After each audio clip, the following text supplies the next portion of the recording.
Selamat pagi para mahasiswa Teknik Informatika, Fakultas Informatika, Bina Insani University. Semoga Anda semuanya dalam keadaan sehat walafiat, dimurahkan rezeki dimanapun Anda berada. Pada pertemuan 10 ini, saya ingin mereview tentang penggunaan teknologi informasi dalam menjalankan perdagangan elektronik atau sering kita kenal sebagai e-commerce.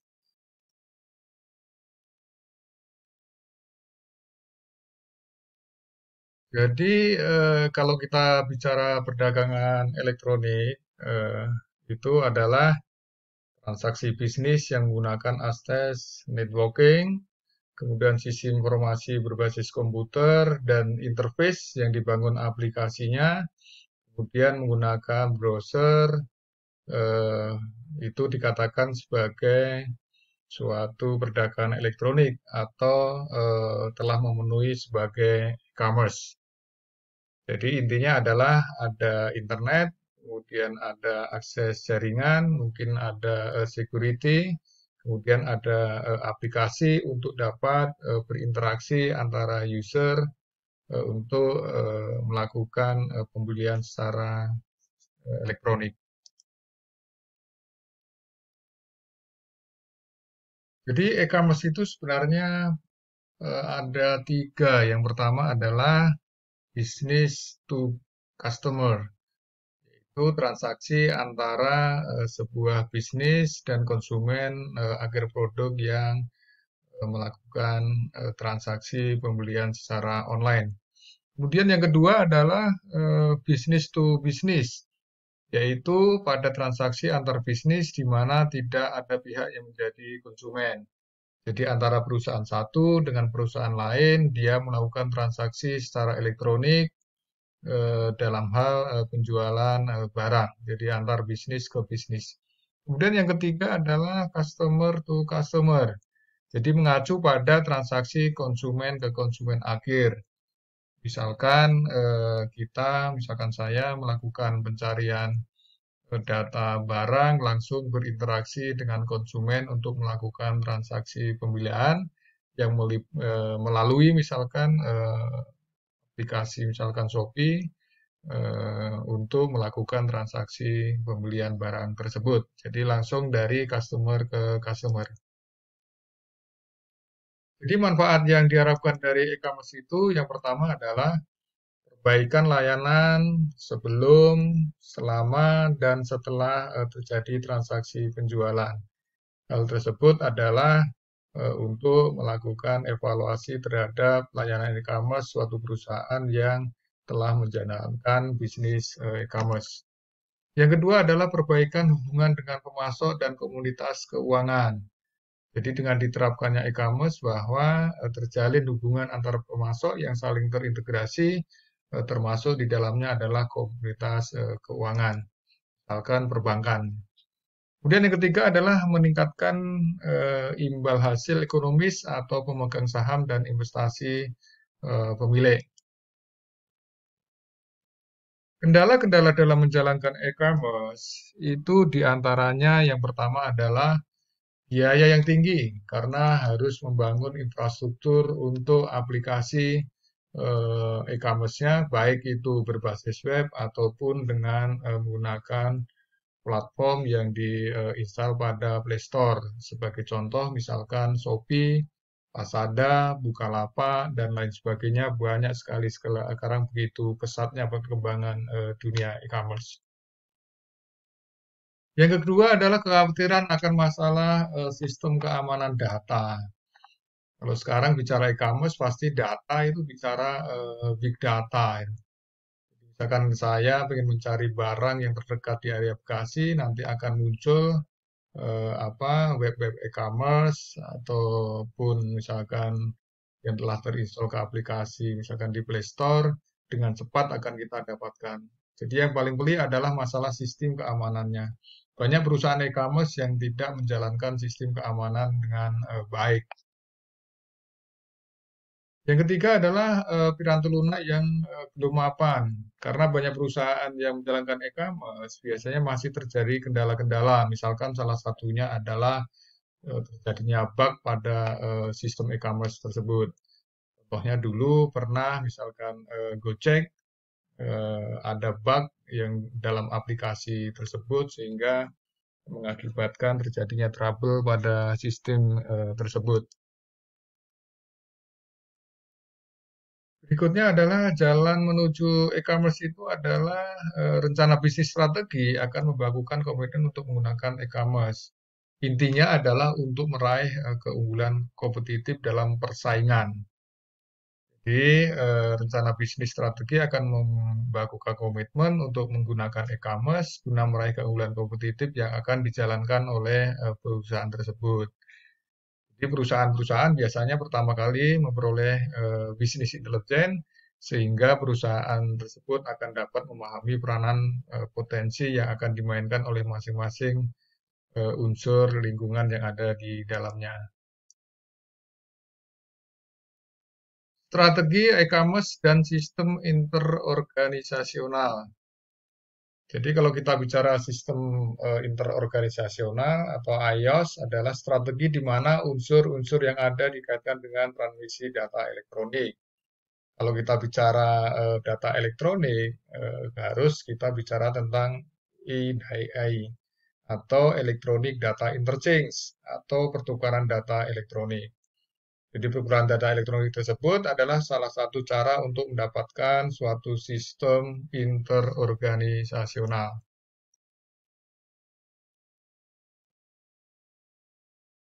Jadi intinya adalah e-commerce merupakan hal yang fundamental bagi sistem interorganisasional.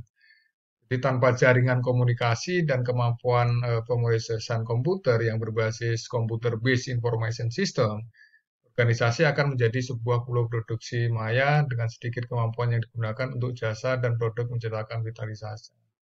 E-commerce dan EDI adalah jalan bebas hambatan bagi sistem interorganisasional. Jadi antara perusahaan satu dengan perusahaan lain dapat menjalankan e-commerce secara terintegrasi.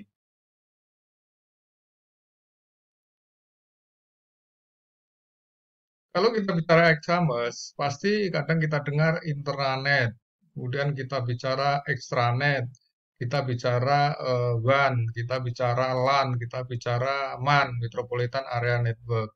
Jadi intinya adalah extranet adalah cara lain dari membuat suatu IOS. Cara ini memungkinkan dibaginya informasi berbasis komputer atau Computer Based Information System.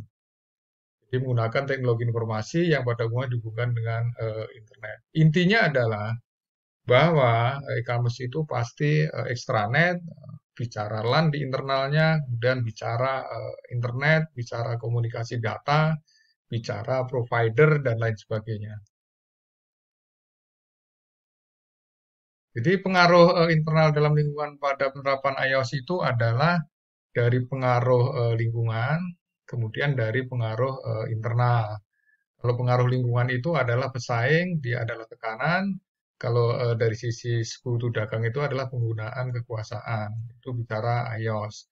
Dari sisi internal sendiri, dia adalah bicara kebutuhan informasi internal, kemudian dukungan manajemen puncak.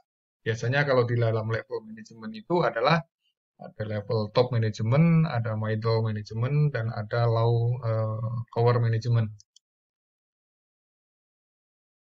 4 faktor yang menentukan langkah perusahaan, yaitu yang pertama adalah tekanan kompetitif, yang kedua adalah penggunaan kekuasaan, yang ketiga adalah kebutuhan internal, kemudian yang keempat adalah dukungan manajemen puncak seperti diilustrasikan pada gambar sebelumnya. Manfaat tidak langsung iOS tadi, yaitu dari sisi pesaing, kemudian dari sisi sekutu dagang, kemudian dari sisi pelanggan. Jadi kalau bicara pesaing itu adalah untuk meningkatkan kemampuan untuk bersaing. Biasanya perusahaan yang sejenis misalkan dia harus mampu bersaing untuk lebih baik dengan produk atau barang jasa yang dihasilkan olehnya. Kemudian dari segi sekutu dagang adalah untuk perbaikan hubungan dalam bisnis tersebut.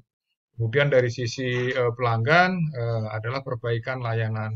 Kemudian manfaat langsungnya adalah bagi perusahaan itu berkurangnya error atau kesalahan, kemudian turunnya cost atau biaya operasional, kemudian untuk meningkatkan efisiensi operasional. Strategi B2C untuk e-commerce, ya. Strategi bisnis e-commerce dalam B2C itu intinya adalah ada dua alasan. Yang pertama, semakin banyaknya jumlah produk dan jasa yang tersedia untuk pengiriman digital. Sekarang zamannya adalah digitalisasi. Dimanapun kita berada, bisa melakukan transaksi secara elektronik dan bisa melakukan pembayaran secara melalui ATM misalkan, bisa dengan menggunakan e-banking atau dengan menggunakan transaksi dibayar di tempat. Yang kedua adalah semakin banyaknya pelanggan yang mampu mengatasi keengganan mereka untuk melakukan pembelian menggunakan web. Kalau kita bicara transaksi penjualan, itu adalah bicara penjualan maya dan penjualan campuran. Jadi banyak perusahaan atau toko, misalkan di ruko, itu ada dia yang melakukan penjualan secara konvensional, ada juga yang melakukan penjualan secara elektronik melalui media atau aplikasi. Nah, itulah yang dikatakan dengan e-commerce. Tapi ada juga suatu perusahaan yang dia tidak memiliki toko, tapi dia juga menjalankan perdagangan secara elektronik. Ini adalah ilustrasinya. Pasti ada suatu aplikasi kalau secara elektronik, beda secara konvensional tadi.